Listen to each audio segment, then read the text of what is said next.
Next हम बात करने वाले हैं जावास्क्रिप्ट के अंदर डेटा टाइप्स के बारे में। अब डेटा टाइप्स क्या होते हैं? अभी हमने देखा कि अगर मुझे मेमोरी के अंदर एज को स्टोर कराना है तो उसके अंदर यूजुअली हम एक नंबर लिख सकते हैं। अगर मुझे नाम को स्टोर करवाना है तो उसके अंदर हम क्या लिखेंगे? कोई इसी तरीके की एक स्ट्रिंग क्रिएट करेंगे। स्ट्रिंग यानी बेसिकली टेक्स्ट वाली इंफॉर्मेशन। अगर मुझे किसी और तरीके की वैल्यू स्टोर करवानी है, लेट्स सपोज मुझे ट्रू या फॉल्स कहीं पर स्टोर करवाना है, तो उसके लिए हम एक अलग टाइप का डेटा स्टोर करा रहे होंगे जावास्क्रिप्ट के अंदर। तो जब भी हम डेटा की बात करते हैं, इन्फॉर्मेशन की बात करते हैं कोड के अंदर, तो हमारे पास अलग अलग टाइप का डेटा हो सकता है। मतलब हमारे वेरिएबल्स अलग अलग टाइप के हो सकते हैं। तो जावास्क्रिप्ट के अंदर हमारे पास 7 प्रिमिटिव टाइप्स होते हैं। प्रिमिटिव कहने का मतलब है सबसे बेसिक, सबसे कोर, सबसे फंडामेंटल टाइप्स। इसमें से ये जो बिग इंट और सिंबल होते हैं ये इतने ज्यादा फ्रीक्वेंटली यूज नहीं होते, तो इनको हम इतना ज्यादा डिटेल में कवर नहीं करेंगे। हमारे जो सबसे मेन 5 प्रिमिटिव टाइप्स होते हैं जावा के अंदर वो ये होते हैं। यानी हम अपनी डेटा की जब बात करते हैं तो हमारे पास नंबर टाइप का डेटा हो सकता है, हमारे पास बूलियन टाइप का डेटा हो सकता है, हमारे पास स्ट्रिंग टाइप का डेटा हो सकता है विच इज बेसिकली टेक्स्ट या टेक्सचुअल इन्फॉर्मेशन, या फिर कैरेक्टर्स या पैराग्राफ्स या वर्ड्स, या फिर हमारे पास 2 और डेटा टाइप्स होते हैं, अनडिफाइंड और नल। इन 5 डेटा टाइप्स को हम डिटेल में कवर करने वाले हैं, पर उससे पहले एक छोटा सा सैंपल देख लेते हैं। जैसे अभी हमने एक वेरिएबल क्रिएट करके देखा था a is equal to 25। Let's suppose ये सेम चीज हम लिखते हैं कंसोल के ऊपर। मैंने लिखा a इज इक्वल टू 25। अब एक चीज मैं लिखने वाली हूँ कंसोल में, मैं लिखूंगी टाइप ऑफ, यानी मैंने सिंपली लिखा टाइप ऑफ, फिर हम देंगे स्पेस और अब हम टाइप करेंगे अपने वेरिएबल का नाम यानी a। और जैसे ही मैंने ये टाइप किया हम कर देंगे एंटर। तो जैसे ही एंटर किया अब मेरे आउटपुट में प्रिंट होकर आ रहा है नंबर। तो ये टाइप ऑफ क्या है? टाइप ऑफ जावास्क्रिप्ट के अंदर मेरा एक ऑपरेटर होता है जो मुझे बता देता है कि जिस भी वेरिएबल की हम बात कर रहे हैं या जिस भी वैल्यू की हम बात कर रहे हैं उसका क्या टाइप है। a के अंदर 25 एक नंबर स्टोर था, तो यहाँ से पता चल रहा है कि मेरे a का जो टाइप है वो एक्चुअली एक नंबर है। वैसे ही अगर मैंने लिखा एज इज इक्वल टू 23 और मैंने किया एंटर, उसके बाद हम लिखते हैं टाइप ऑफ और हम लिखते हैं एज, एंटर प्रेस किया तो हमारे पास दोबारा प्रिंट होकर आ जाएगा नंबर। क्यों? क्योंकि हमारा जो एज वेरिएबल है इसके अंदर कोई नंबर स्टोर्ड है, तो इसका जो टाइप हो जाएगा वो एक नंबर टाइप हो जाएगा। उसी तरीके से अगर लेट्स सपोज मैंने एक वेरिएबल बनाया name is equal to Tony Stark, and अब अगर हमने प्रिंट करवाने की कोशिश की टाइप ऑफ नेम, प्रेस किया एंटर, तो यहाँ पर नाम जो है उसके लिए टाइप प्रिंट हो रहा है स्ट्रिंग। इस तरीके से बहुत सारे टाइप्स हमारे पास अवेलेबल होते हैं और इन्हीं प्रिमिटिव टाइप्स को हम एक एक करके अब डिटेल में समझेंगे। तो जब भी हमें किसी वेरिएबल का या किसी वैल्यू का अपना टाइप प्रिंट करवाना होता है उसके लिए हम टाइप ऑफ ऑपरेटर को यूज कर सकते हैं। जैसे अगर यहाँ पर लेट्स सपोज मैंने डायरेक्टली वैल्यू को देखा कि मुझे टाइप ऑफ, लेट्स सपोज मैंने 5.9 लिखा है, एंटर किया कि 5.9 का क्या टाइप है, तो ये जो वैल्यू है ये क्लियरली एक नंबर है, तो इसका टाइप प्रिंट हो जाएगा which is a number value. अगर मैंने लिखा टाइप ऑफ, मैंने कोई कैरेक्टर प्रिंट करवाया है ए, तो इसका जो टाइप होगा वो प्रिंट हो जाएगा स्ट्रिंग के इक्वल। स्ट्रिंग अगर आपको इतना समझ नहीं आ रहा है कि स्ट्रिंग एग्जैक्टली है क्या, तो टेंशन लेने की बात नहीं है, क्योंकि स्ट्रिंग को भी आगे जाकर हम डिटेल में करेंगे, स्ट्रिंग के बहुत सारे मेथड्स को पढ़ेंगे। तो धीरे धीरे करके हम एक एक जो प्रिमिटिव टाइप है उसको बहुत ज्यादा डिटेल में और बहुत ज्यादा बढ़िया तरीके से समझने वाले हैं। और अगर हम इन डेटा टाइप्स को और क्लियरली समझना चाहते हैं तो मैं आपको एक एग्जाम्पल दिखाने वाली हूँ। अब जैसे इंस्टाग्राम की वेबसाइट है, या फिर आप अमेजोन का एग्जाम्पल ले लीजिए, आप लेंसकार्ट का एग्जाम्पल ले लीजिए, आप फ्लिपकार्ट का एग्जाम्पल ले लीजिए, किसी भी वेबसाइट का आप एग्जाम्पल ले लीजिए। हर वेबसाइट के ऊपर अलग अलग टाइप की इन्फॉर्मेशन स्टोर होती है। जैसे यहाँ पर बहुत बेसिक सा मैं इंस्टाग्राम का एग्जाम्पल लेने वाली हूँ, क्योंकि वो चीज है जिसको हम डे टू डे बेसिस पर शायद यूज कर रहे होंगे मैक्सिमम स्टूडेंट्स। अगर इंस्टाग्राम के ऊपर हम फॉलोइंग या फॉलोअर्स या नंबर ऑफ पोस्ट की बात करें तो हर एक चीज के सामने एक नंबर लिखा होता है। जैसे नंबर ऑफ फॉलोअर्स के सामने नंबर लिखा हुआ है, फॉलोइंग के सामने एक नंबर लिखा हुआ है। ये जो नंबर है इसको हम अज्यूम कर सकते हैं कि ये जो काउंट है ये हमारे जावास्क्रिप्ट में, अगर मुझे वेबसाइट बनानी है इंस्टाग्राम के फ्रंट पेज का, अगर मुझे क्लोन बनाना है वेबसाइट के फॉर्म में, तो ये जो नंबर है ये एक तरीके, तो ये जो फॉलोइंग का काउंट है ये एक तरीके से मेरा नंबर है। यानी अगर मुझे फॉलोइंग का काउंट किसी वेरिएबल में स्टोर करना होगा तो उस वेरिएबल का टाइप क्या होगा, उस वेरिएबल के अंदर नंबर टाइप होगा। वैसे ही अगर अब मुझे कुछ टेक्स्ट इन्फॉर्मेशन स्टोर करनी है, जैसे यहाँ पर प्रोफाइल के लिए अगर मुझे कोई डिस्क्रिप्शन लिखना है, तो डिस्क्रिप्शन के अंदर हम कोई सेंटेंस लिख रहे होंगे, हम कोई वर्ड्स लिख रहे होंगे, हम कोई फ्रेज लिख रहे होंगे। ये सारी की सारी जो चीजें होती हैं ये टेक्स्ट की फॉर्म में होती है। कैरेक्टर्स, एक सीक्वेंस ऑफ कैरेक्टर्स हमने लिखा है, तो इस सारी की सारी टेक्सचुअल इन्फॉर्मेशन को अगर मुझे स्टोर करवाना है तो मेरा वेरिएबल का जो टाइप होगा, जो इस इन्फॉर्मेशन को स्टोर करेगा, उसका टाइप स्ट्रिंग होगा। अगर मान लेते हैं हमारे पास कोई फॉलो बटन होता है इंस्टाग्राम के ऊपर, अब हमने किसी व्यक्ति को फॉलो किया है या नहीं किया है, उसके लिए हमारे पास जवाब यस या नो हो सकता है। तो फॉलो करने की कोई स्टेट है या तो वो स्टेट ट्रू है मतलब जवाब हाँ है, या फिर जवाब ना है मतलब फॉल्स है। तो जितनी भी हमारे पास ट्रू फॉल्स वाली वैल्यूज होती है उन सब के लिए जो हमारा टाइप होता है वो बूलियन टाइप होता है। एंड बूलियन को हम आगे जाके पढ़ेंगे डिटेल में, तो अभी अगर आपको नहीं समझ आ रहा बूलियन एग्जैक्टली है क्या, तो वो कंफ्यूजन की बात नहीं है। सिंपली अगर मुझे कोई ट्रू फॉल्स येस नो जैसी वैल्यूज को रिप्रेजेंट करना होता है तो उनके लिए जो हम वेरिएबल्स बनाते हैं उन वेरिएबल्स का टाइप हमारे पास बूलियन टाइप हो जाता है। तो ये तो हमने बेसिक एग्जांपल लिया एक इंस्टाग्राम के पेज का। इस तरीके से मल्टीपल वेबसाइट्स के ऊपर अलग अलग चीजें होती हैं। जैसे जो मेरी Amazon है उसके ऊपर अगर आप चीजों को कार्ट में ऐड कर रहे हैं और शॉपिंग करने की कोशिश कर रहे हैं तो जो फाइनल प्राइस कैलकुलेट हो रहा है या इंडिविजुअल आइटम का जो प्राइस कैलकुलेट हो रहा है वो सारी की सारी चीजें कैसे वेरिएबल में स्टोर होंगी, वो सारा जो प्राइस है या आइटम का जो काउंट है ये सारी चीजें मेरे पास नंबर्स की फॉर्म में, यानी नंबर होगा मेरे वेरिएबल का टाइप। उसी तरीके से किसी आइटम का डिस्क्रिप्शन है, किसी प्रोडक्ट का नाम है, तो वो जनरली हम स्ट्रिंग की फॉर्म में स्टोर कर रहे होंगे। तो इस तरीके से रियल लाइफ जो वेबसाइट्स होती है उसके ऊपर जितना भी डेटा होता है उसको हम री इमेजिन कर सकते हैं in the form of my JavaScript data types. अब सबसे पहला डेटा टाइप जिसको हम जावास्क्रिप्ट के अंदर पढ़ रहे होंगे ये है हमारे नंबर्स। एंड शायद ये सबसे सिंपलेस्ट डेटा टाइप है जिसकी हम बात करेंगे। जब भी हम जावास्क्रिप्ट के अंदर नंबर्स डेटा टाइप को यूज करते हैं इसका मतलब है कि जो भी हमारा वेरिएबल होगा वो नंबर्स टाइप की वैल्यू को स्टोर करेगा। और किस किस को जावास्क्रिप्ट के अंदर नंबर माना जाता है, अगर आपने किसी भी पॉजिटिव या किसी भी नेगेटिव वैल्यू को स्टोर करवाया है तो वो आपके लिए एक नंबर होगा। जैसे अगर हमने लिख दिया a इज इक्वल टू 14 या a इज इक्वल टू -4 तो ये दोनों अपने आप में नंबर्स है। इसके अलावा अगर हमने कोई इंटीजर्स लिए हैं तो इंटीजर्स भी अपने आप में नंबर्स होते हैं। या फिर अगर हमने कोई फ्लोटिंग नंबर्स लिए हैं, फ्लोटिंग नंबर्स यानी वो नंबर्स जिसके अंदर डेसिमल वैल्यू आ जाती है। जैसे अगर मैंने लिख दिया a इज इक्वल टू 4.6 तो जहां पर ये डेसिमल आ जाता है, पॉइंट आ जाता है, वो भी नंबर्स होते हैं जावास्क्रिप्ट के अंदर।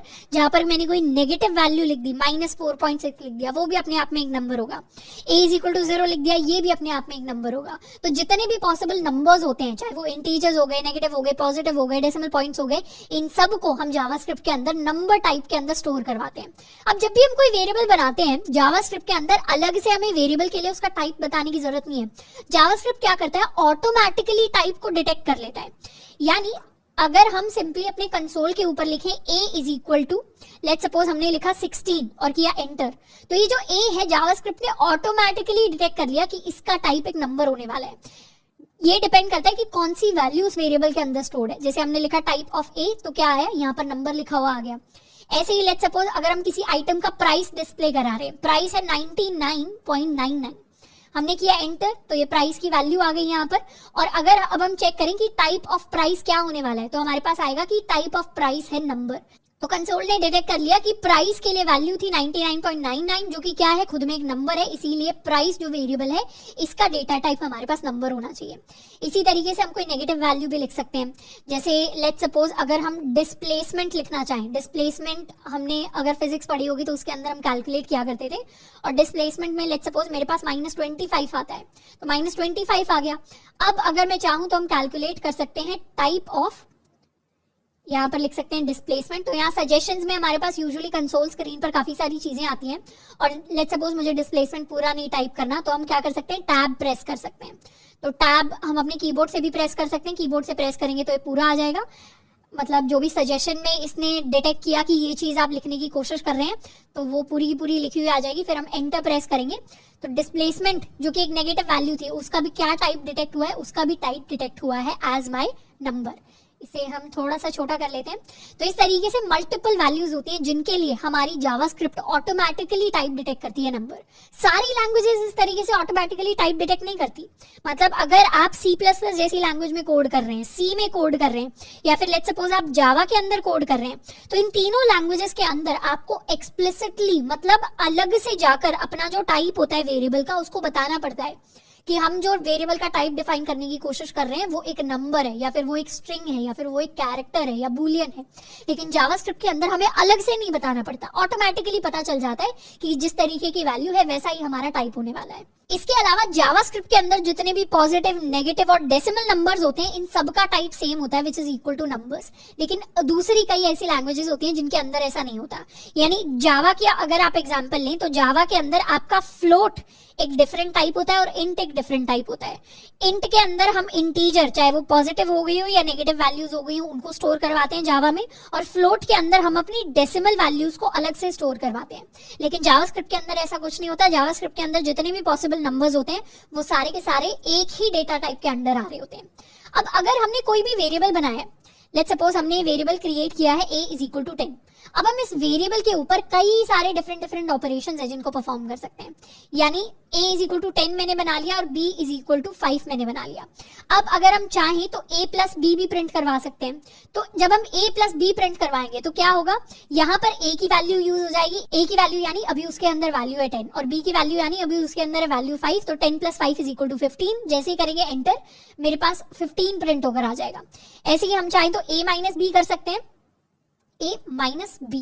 तो a क्या है 10 और b क्या है 5, 10 माइनस 5 हो जाएगा मेरे पास 5 के इक्वल। एंटर प्रेस किया, इसे दोबारा से लिख लेते हैं। जैसे ही a माइनस बी प्रेस किया, क्या आया मेरे पास 5 आया। ये a माइनस, ये जो गलती से प्रेस हो गया है, ये कोई लॉजिक नहीं है इस वाले स्टेटमेंट का, तो इसीलिए इसने क्या किया, कंसोल ने एक सिंटैक्स एरर दिखा दिया कि जो भी चीज आप टाइप कर रहे हैं वो एक इनवैलिड टोकन है। कुछ मतलब समझ नहीं आया कंसोल को कि आप टाइप क्या करने की कोशिश कर रहे हैं। जैसे a माइनस बी होता है वैसे ही a मल्टीप्लाइड बाई b होता है। तो if I do a multiplied by b, multiply के लिए हम एस्टरिस्क स्टार वाला सिंबल यूज करते हैं। जैसे ही एंटर किया तो a था 10, b था 5, 10 इंटू 5 इज इक्वल टू 50। वैसे हम डिवाइड भी कर सकते हैं, जैसे मैंने किया a, उसके बाद हमारा forward slash divided by b। जैसे एंटर करेंगे वैल्यू आ गई 2, तो a क्या हुआ, b से डिवाइड हो गया। a क्या था 10, b क्या था 5, 10 divided by 5 is equal to 2। तो इसने क्या किया, क्वोशिएंट को प्रिंट कर दिया which is equal to value 2। तो ये चारों जो मेन ऑपरेटर्स होते हैं, एडिशन, सब्ट्रैक्शन, हमारा मल्टीप्लिकेशन एंड डिवीजन, ये चारों को चारों हमारे वेरिएबल्स के लिए काम करते हैं और इनको हम यूज करके देख सकते हैं। हम चाहे तो डायरेक्टली नंबर्स के साथ भी सेम चीज कर सकते हैं। जैसे मैंने अगर 10 मल्टीप्लाइड बाय 2 लिख दिया तो आउटपुट प्रिंट हो जाएगा 20। पर जब भी हम जो जनरल जावास्क्रिप्ट के कोड्स लिख रहे होंगे उसमें हम प्रेफर करेंगे कि जितनी भी चीजें हो रही हूँ इन टर्म्स ऑफ हमारे वेरिएबल्स हो रही हूँ, कि जो भी चीज जिस इन्फॉर्मेशन को हम बार बार यूज करना चाहते हैं उसको हम वेरिएबल की फॉर्म में स्टोर करा रहे हो। अब इसके साथ जितने भी नंबर्स हम मेमोरी के अंदर स्टोर कराते हैं उन सब के लिए एक पर्टिकुलर लिमिट होती है। यानी अगर एक बार इसे क्लियर कर लेते हैं, अगर हम कोई वेरिएबल बनाते हैं a इज इक्वल टू 0.9999, हम क्या कर सकते हैं, मल्टीपल नाइन्स तक इसको लेकर जा सकते हैं।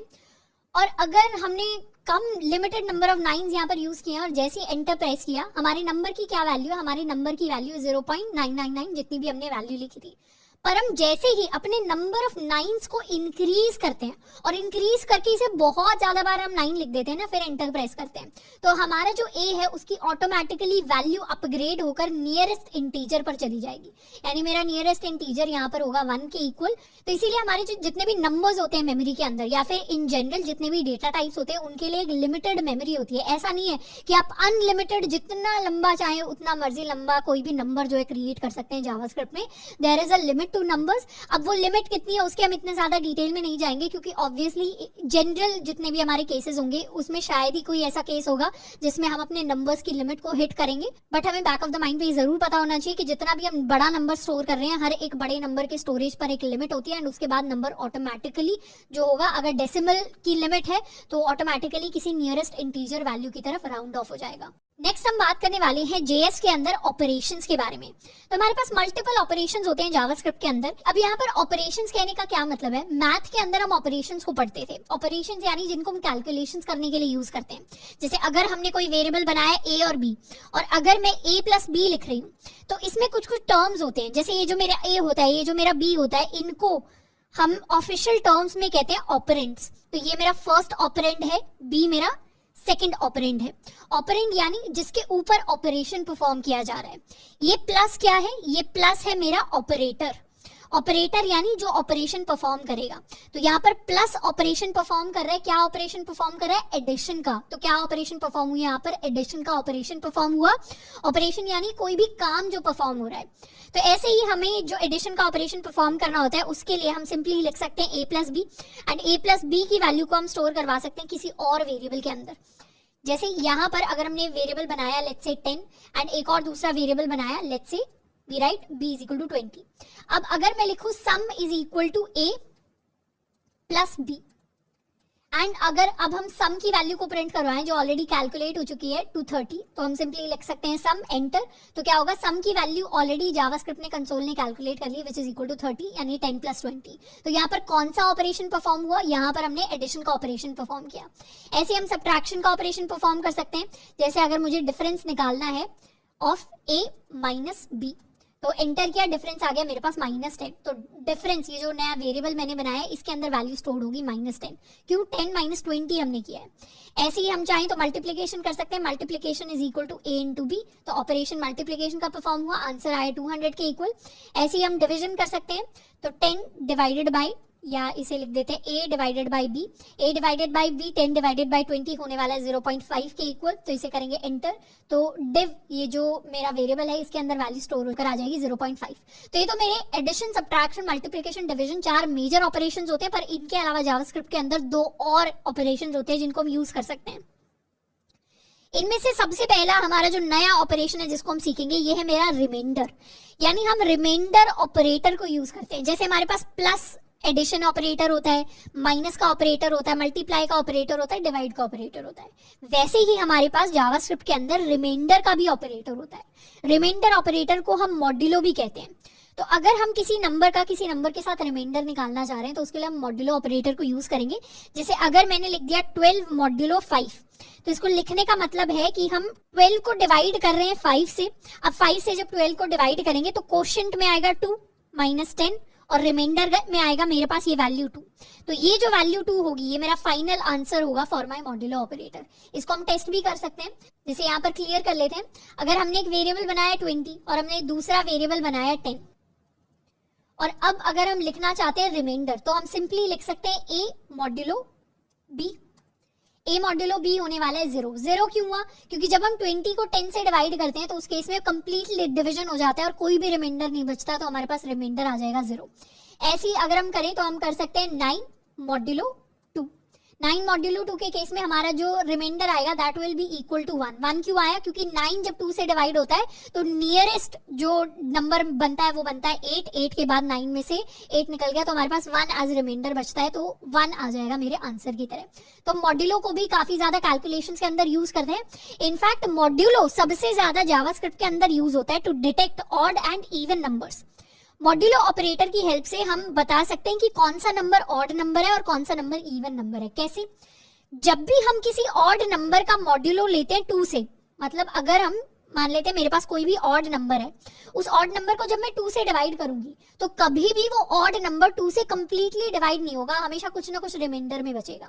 तो अगर मेरे ऑड नंबर कंप्लीटली 2 से डिवाइड नहीं होता और जो रिमाइंडर बचती है that value is something different from 0, तो उसका मतलब है मेरा नंबर ऑड हो जाता है। और अगर किसी नंबर n को मॉड्यूलो 2 हम करते हैं और आंसर में मेरे पास 0 आ जाता है, यानी कोई भी नंबर मैंने लिया और डिवाइड बाय 2 किया और रिमाइंडर में 0 आ गया, मतलब वो कंप्लीटली डिवाइड हो गया। और जो नंबर 2 से कंप्लीटली डिवाइड हो जाए वो मेरे पास इवन नंबर होता है। इसका एग्जांपल देखते हैं। जैसे मैं चाहूं तो अगर हम 12 को 12 मॉड्यूलो 2 अगर हम लिखें तो 12 मॉड्यूलो 2 कहने का मतलब होगा कि 12 2 से कंप्लीटली डिवाइड हो गया, मतलब ये एक इवन नंबर है। ऐसे ही हम चाहें तो 8 मॉड्यूलो 2 भी लिख सकते हैं, तो ये भी कंप्लीटली डिवाइड हो गया क्योंकि ये एक इवन नंबर है। पर यहीं पर अगर हम लिखें 3 मॉड्यूलो 2 तो उस केस में नॉन जीरो वैल्यू आएगी, यानी 1 आएगा। या फिर अगर हम लिखें 7 मॉड्यूलो 2 तो उस केस में भी नॉन जीरो वैल्यू आएगी, यानी 1 आएगा, क्योंकि 7 भी एक ऑड नंबर है। तो जितने भी ऑड नंबर्स होते हैं जब उनका मॉड्यूलो लेते हैं 2 के साथ तो एक नॉन जीरो वैल्यू देते हैं, और जो इवन नंबर्स होते हैं वो हमें वैल्यू देते हैं इक्वल टू 0। तो ये तो हो गया हमारा मॉड्यूलो ऑपरेटर। इसके अलावा हमारे पास एक और ऑपरेटर होता है which is my exponentiation. Exponentiation operator क्या करता है, इसको हम पावर ऑपरेटर भी कहते हैं। हमने मैथ में कई बार देखा होगा, जैसे हम लिखना चाहते हैं 2 टू द पावर 2, जिसका मतलब होता है विच इज बेसिकली 2 into 2। तो पावर मतलब उतने ही टाइम्स उस वैल्यू को मल्टीप्लाई कर देना खुद से। जैसे अगर मैंने लिखा है 2 टू द पावर 4, इसका मतलब है 2 multiplied by 2 multiplied by 2 multiplied by 2, कितने टाइम्स, 4 टाइम्स। तो वैल्यू आ जाएगी मेरे पास 16 के इक्वल। तो अगर मुझे किसी भी नंबर को किसी दूसरे नंबर से पावर की तरह कैलकुलेट करना है, तो जैसे a to the power b होता है तो उसको हम लिख सकते हैं a मल्टीप्लाई मल्टीप्लाई b, तो मेरे पास फाइनल आंसर आ जाएगा, जिसमें b मेरा पावर होने वाला है और a मेरा मेन जो बेस होता है पावर के लिए वो होने वाला है। ये डबल एस्टेरिस्क को हम यूज करते हैं फॉर पावर। जैसे यहाँ पर अगर हम कैलकुलेट करना चाहते हैं 2 टू द पावर 3 तो हम लिख सकते हैं 2 मल्टीप्लाई मल्टीप्लाई 3, तो ये हो जाएगा 2 to the power 3 is equal to 8। उसी तरीके से अगर मैंने कोई भी वेरिएबल लिया है, लेट्स सपोज 3, एंड हमने इसके लिए कोई भी दूसरी वैल्यू ली है, लेट्स सपोज 3, तो a to the power b क्या होने वाला है, 3 टू दी पावर 3 हमारे पास होता है 27 के इक्वल, तो मेरे पास आ गया 27। तो हमारे 4 बेसिक ऑपरेटर्स तो हमें पता ही होने चाहिए। इसके अलावा जावास्क्रिप्ट में हम बहुत ही फ्रीक्वेंटली अपने मॉड्यूलो एंड अपने एक्सपोनेंशिएशन को यूज करेंगे। तो हमारा जो कंसोल है वो हमारे कैलकुलेटर की तरह भी वर्क करता है। तो जितने भी कैलकुलेशंस हो सकती हैं, सिंपली अगर किसी दिन आपका कैलकुलेटर काम ना करे, जो बहुत ही बेसिक चीज है वैसे तो हम अपने क्रोम का टैब खोलकर राइट क्लिक करके इंस्पेक्ट करके अपनी जावास्क्रिप्ट के अंदर अपनी कैलकुलेशंस को स्टार्ट कर सकते हैं। इनफैक्ट यहाँ से हमें छोटा थोड़ा आइडिया मिल रहा है कि जावास्क्रिप्ट को यूज करके हम जो एक बहुत बेसिक सी चीज बना सकते हैं, जिसको बनाने में शायद हमें 2-4 मिनट लगेंगे। एक बार हमने ठीक ठाक कॉन्सेप्ट सीख लिया जावास्क्रिप्ट को, वो हो सकता है एक बेसिक कैलकुलेटर। हम जावास्क्रिप्ट को यूज करके एक कैलकुलेटर बना सकते हैं जो इसके बेसिक ऑपरेशंस को यूज करके वर्क करेगा। खैर ये तो बाद की बातें होगी। आई होप कि अभी तक हमें वेरिएबल समझ में आ गया है, हमें डेटा टाइप्स के अंदर नंबर समझ में आ गया कि नंबर्स कैसे एक डेटा टाइप है, कैसे अपने जो डेटा है उसका टाइप हमें एक्सप्रेस कराने में हेल्प करता है, एंड उसके साथ साथ जावास्क्रिप्ट के अंदर हमें ऑपरेशंस समझ में आ गए हैं।